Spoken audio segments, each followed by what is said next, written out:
Nani? Emos alikuwa anaishi hapa pia? Hapana, hiyo si poa. Ndio maana ile day akikwama aliingia kama mtu ameingia kwa. Unajua mtu kuna bilang mahali unaweza mjua. Ila hajakuja kusalimiana ama yeye ni mgeni, yeye aliingia kwake. Zi. Hiyo day yenye ile day yenye alikaa mkiwa hapa ndio mara ndio tulimisi.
Ulikuwa mke saa hizi?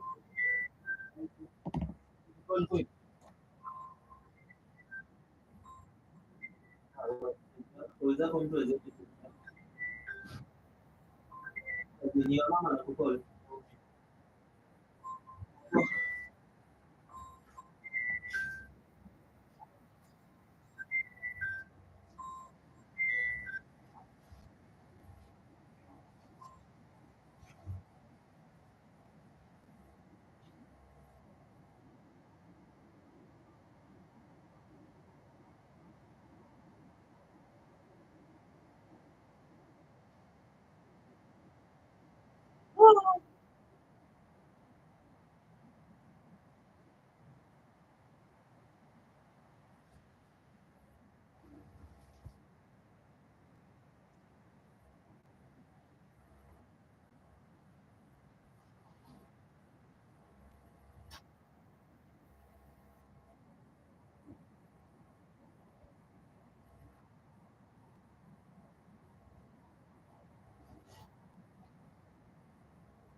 Kwa nini?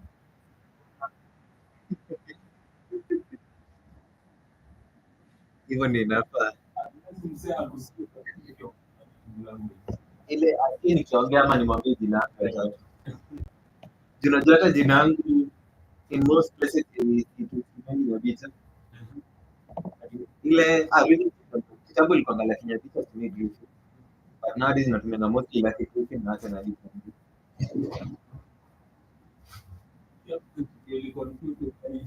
Eh,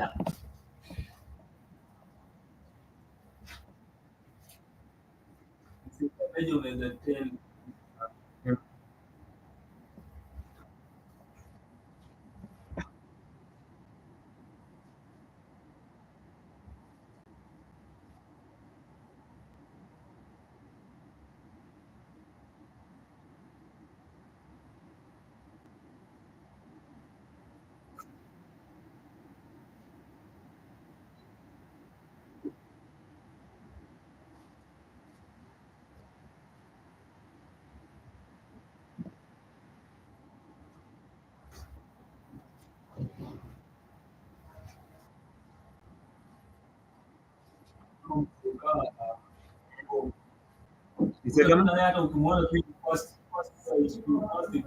Mhm.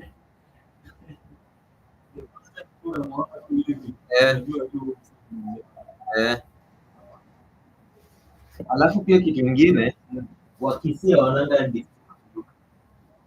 distinct. Unajua kuna vile utaona mtu jeuri ni mjaka. Hata Wakikuyu wengi kuna kuona tu jeuri ni Mkikuyu. Wakisia kunanga look ya jeuri. Mkalepi kabisa. Mkisia kunanga kitu utaona ujue bila yeye kuongea ujue.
is the 20% that helps you with the remaining 80%. And so by using not just the Pareto principle, but the Pareto squared principle, the additional benefits this gives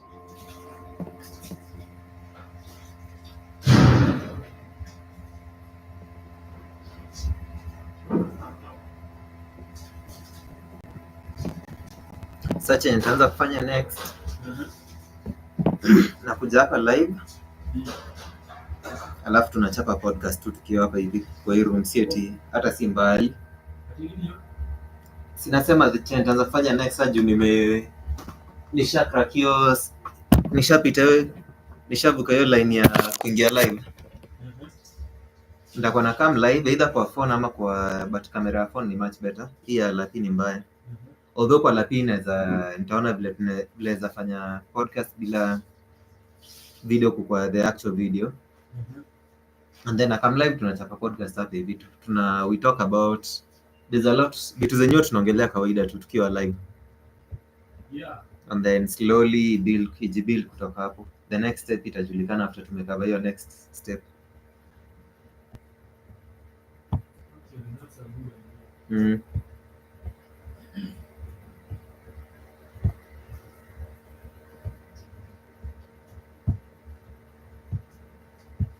Is that first of all, this actually reduces procrastination. Because the task that you're focusing on is no longer this huge, big, overwhelming task. You're focusing on this tiny first initial step. Number two, because you're prioritizing it so strictly, it also increases your success rate. By focusing on the most important part of a task, it ensures that you're doing the most important part to a high quality. And once you do this part, the rest of it becomes much easier, which again reduces procrastination even more. And so the takeaway for the Pareto squared principle is to spend even more time by figuring out the 20% of the 20% to identify your most important task. And by the way, for those of you that are interested, if you do the maths on the Pareto squared principle, what that works out to is 4% of your time being used to create 64% of the total impact towards your goal. And if you compare someone that's not using these principles, which is this guy here, and you compare yourself to this person who's using all of their time doing all of their tasks, what this person is able to achieve in 2.5 months, you can do by the end of the week. That is what the Pareto squared principle unlocks. And by the way, if your goal is to be more productive, then one of the highest priority tasks, one of the 4% of things that produce the major impact, is to create a learning system. Learning is the mega skill. It's the tide that lifts all boats. It's the wish for more wishes. When you become a better learner, every skill becomes easier to learn and you become more productive. And to help you become a better learner, I've created a free learning system assessment for you. This quiz evaluates your current learning system and it gives you a score out of 100 based on its effectiveness. More importantly, you also get a personalized report that tells you which parts of your learning system are holding you back. It basically tells you exactly what is the 20% in your learning that if you were to improve, gives you 80% of the results. I highly recommend giving it a go, and it is free. I'll leave a link to it in the description below. So the first thing was the Pareto principle, and that helps you to prioritize your tasks. But once you've got your 20% or your 4%, the other issue we run into is procrastination. There's no point prioritizing the 4% if you never actually do it. Fortunately, this is where the second pillar comes in, and this is called the Zeigarnik effect. I probably use the Zeigarnik effect every single day. After my 5th year of medical school, I decided to take a year of doing honors research. And so this was my first time doing my own research. And the first part of doing research is what's called a literature review, which is where you're reading through all the research within a field and then you're writing this big report based on it. And I was starting this in the summer holidays. I started off really enthusiastic and really keen, but because I'd never really written such a lengthy literature review before, and it was a topic that I honestly wasn't that interested in. I found myself Hey, putting it but off and really talk about procrastinating on it for weeks. to In fact, man. it got so bad that after the first month, Siku where I hadn't done anything, nilikosa tu my kurudi supervisor class. actually emailed me to Wajua ule say like, classmate mwenye "Hey Justin, are you anaingia sudden still keen on this project? Because you seem really enthusiastic, but you actually haven't shown me anything." And so I was like, "Oh crap, I need to produce something to show my supervisor." And so for the next 3 days, I really quickly got some stuff together that just makes it look like I've been working on things, and then I sent it to her. And what I found was that even though I wasn't doing the literature review properly and I was just creating something to send to my supervisor, the very fact that I started on this process made me feel more motivated to keep going with it. And so the next day I did more and more and more and more and more until eventually I'd actually just done the entire literature review. And so it was just that first step, as we all know, that helps to break procrastination. And this is what the Zeigarnik effect is about.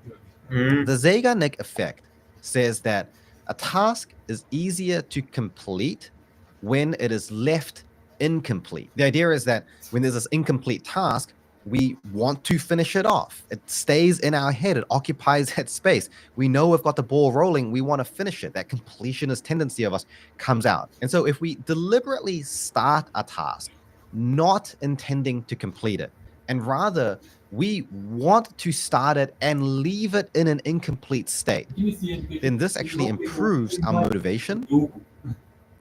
Yes, sir. It reduces the amount of friction that we feel with starting the task, because we know we don't have to finish it. We just need to get started. And, you know, getting started is frankly very easy if you don't care about finishing it.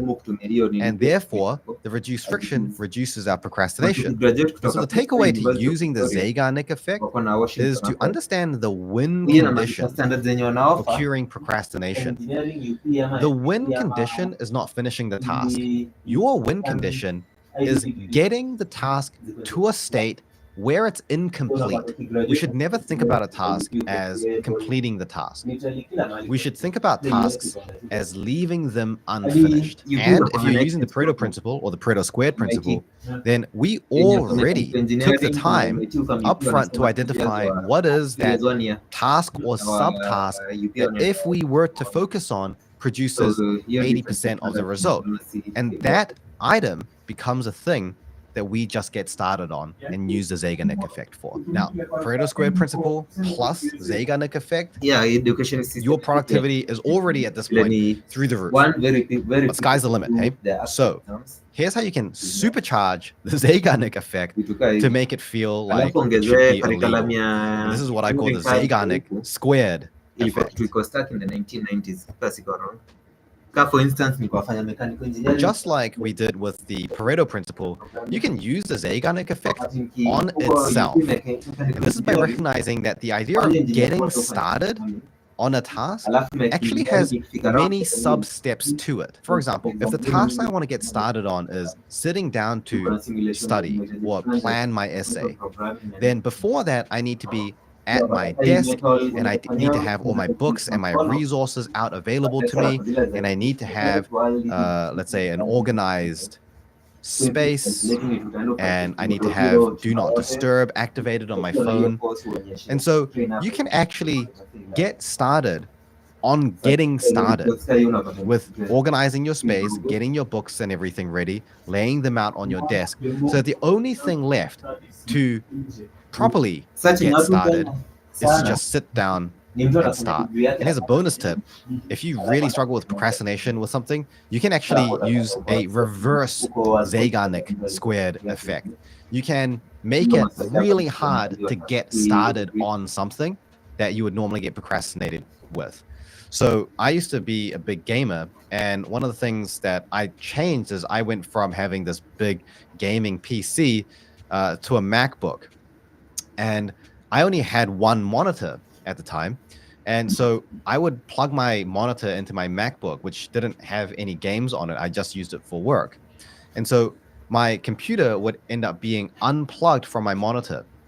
I went from gaming like hours and hours and hours, like a day, to gaming like couple hours a week because I just couldn't be bothered unplugging my monitor from my MacBook, crawling under my desk, opening up the panel in the back of my PC and like fiddling around to connect my HDMI cable and turning my PC on. Like I was so lazy and I couldn't be bothered. It was so hard to get started with the distraction that I just didn't.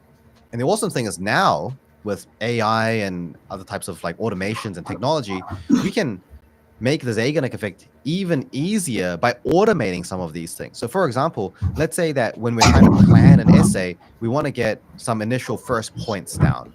We want to think about some possible structures. We want to check some of the resources. Well, we can use something like ChatGPT to just generate some points and some structures for us to start with. It's like being given a running start on a task for free. You can also set up calendar reminders to remind you to set up your books and set up your desk, or you can set up automatic do not disturb focus periods on your phone so that automatically when you know you're meant to be studying, you have your phone flick into a do not disturb mode. And so what we're doing now is we're not just getting started with getting started, but we are enabling our environment and our technology to get us started for us. So the key takeaway for using the Zeigarnik squared effect is to just keep breaking it down and make it easy. Now, the third productivity pillar amplifies the impact of the first two. The third one is the championship mentality. And this can be summarized with the statement, lose the game to win the championship. And a great example of this is Toyota, the car company. Now, in the modern day, Toyota is known for having really reliable cars. But this was not always the case. In the 50s and 60s, Toyota used to produce very shoddy vehicles. And so to fix this, they actually slowed down their production process. They deliberately sacrificed their revenue and their profit. They lost market share. They sacrificed their volume in order to learn more about their production process.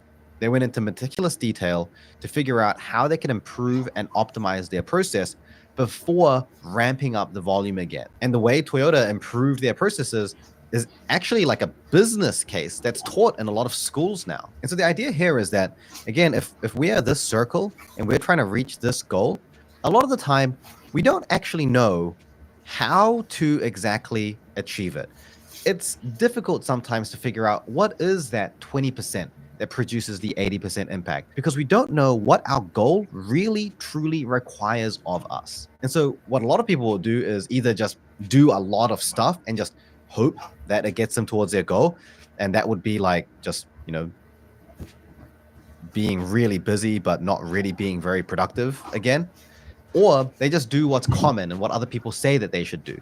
But this can be risky because what if they're wrong? And so what the championship mindset tells us is that in order to achieve our ultimate goal, we don't necessarily have to achieve every goal along the way. And in fact, it can be a better idea to not worry about beating and winning the next game in order for us to have a great chance at winning the championship. So how does losing a game help us win a championship?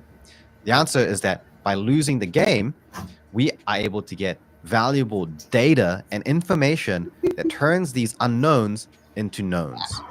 And by doing that, we're able to create a much better plan and prioritize and use the Pareto principle more effectively. I see this a lot when it comes to studying. People might want to enter into a certain university degree or have this kind of long-term goal in place. And they've got an exam coming up in 1 or 2 months. They want to nail this exam so that they can achieve this ultimate goal. But their study skills are a mess. They have no idea what they're doing with their studying. They have no real self-awareness or insight.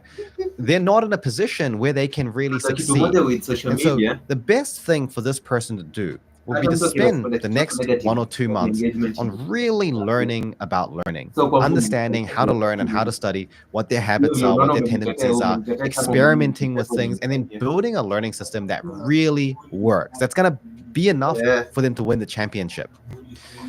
But that might mean that you spend so much time on just improving your skills and learning about yourself, that you actually fall behind on your actual studying. in that short period of time. And so you might not do very well for that immediate exam. Now, you'll end up crushing it in the next exam, and the one after that, and one after that, and one after that. But if you're so focused on just winning every individual game, and what it's costing you is valuable learning and understanding and figuring out these uncertainties that help you to win the championship, then you're actually setting yourself up for failure. Because at some point, you're not going to be able to win that short-term game. And now you're left with two problems. Number one, you don't have the skills to win the championship. And number two, because you've left it for so long, you don't have enough time left to figure it out either.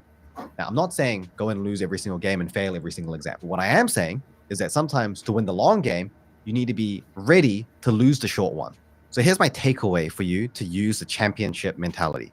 Number one, figure out, what does a championship mean to you? Is it really the next test or exam or promotion coming up? Or is it something further than that? And then number two, figure out, what is the consequence of losing the game? What does losing this game really mean to you? What's the consequence of it? Versus, what are you giving up? What's the opportunity cost? What are you losing out on the opportunity for in order to just win this upcoming game? Have these two things really clear in your mind and revisit them once every month or so. Now, here's the way that we can crack the championship mentality to make it feel illegal. So think about this. The reason we are willing to accept a loss in the game short term is because that provides valuable information to figure out how to win long term. So if we think about the amount of certainty we have at being able to win here on the y-axis, this is our level of certainty. In the beginning, we start off with a very low level of certainty because we also have a very low level of information. And then what happens is that as time passes, we learn more about what it takes to achieve our goal. We learn more about our tendencies and our habits and our processes, and we find a way to make it match, but that takes time. And so as time goes on, our level of information starts going up. And so too does our level of certainty about how we can succeed and how we can win. So let's say that this blue line represents the point at which we have enough certainty to know how to win. This is the line of winning. But let's say that this dotted white line here, this is when it matters.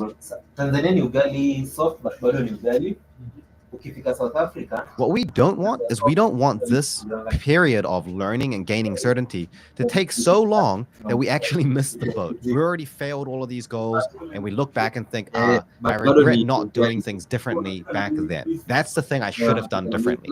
That's what we want to avoid. And the way we supercharge this championship mentality is realizing that this is wrong. There's this great saying, time changes nothing.